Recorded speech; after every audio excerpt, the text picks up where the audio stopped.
Yeah, how much fun was it to work on the companion songbook for you? The songbook? Yeah? It was, well, the songbook started 3 years ago. And it was maybe a few months after we put out the first album, we started getting fan mail saying, I want the sheet music so that I can play the music on piano. Mm-hmm. And I thought, oh, you know, this will be pretty simple. I'll just hire someone and we'll put the music together. And the project, because I kept wanting to add things to it, which is really typical of me, ended up taking 3 years. And it's still not out. Wow. It's not coming out. It was supposed to come out this Christmas, and then it changed to January, and now it's changed to March, and now it's going to be even later. Yeah? Yeah, it's How painful. Come? And what With like constantly adding things, adding new images, and then we got a publisher. Like we were going to put it out ourselves, and then we switched to like a big publishing house. And then we were told weeks later that we needed to lose some of the pages to make it cheaper, but then we tried to rearrange them. It's just been that like typical like one thing after another, never really happening nightmare. But it's beautiful.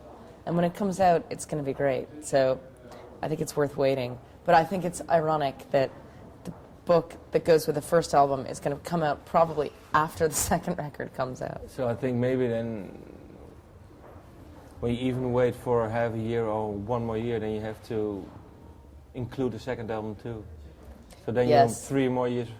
I think the second album is going to be its own book, and it's going to have nothing fancy in it. It's just going to be the music, and that's it. Like every other typical. Was it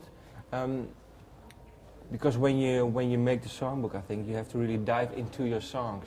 Yeah. Was it? How was it?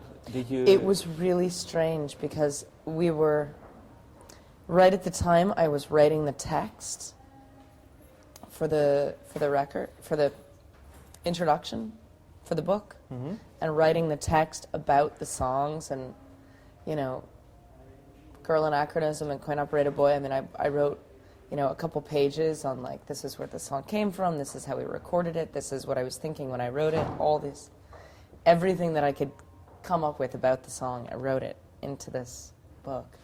But it was at the exact same time that we were mixing the second record.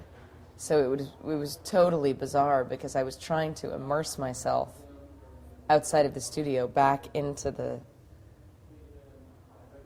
things that I was going through when we recorded the first record, and it was very weird. I felt totally schizophrenic.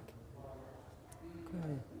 But I think it was useful. It reminded me what it was that we were going through the first time around when we recorded the first record, and how far we had come, like how much we had evolved and matured, because the recording of the second record was so much easier in so many ways. Yeah, Brian told me he really enjoyed it recording the second one, because the first one you were really protective of your songs, and now you were. Yeah, well, and I think I really understand coming from that, because I had just met him, but I had been working on these songs, some of them for 5 or 10 years, and so I really felt a sense of ownership over them. And here was this new guy coming in telling me how he thought they should sound, and I was like, dude, I know how these songs should sound. I wrote them, they're my songs. And we didn't have that trust yet. I didn't fully trust that he understood the realized vision of the song in my head. But now when we create songs together from scratch, we sort of can share ownership of the fully realized idea, because you know, they evolve starting with both of us.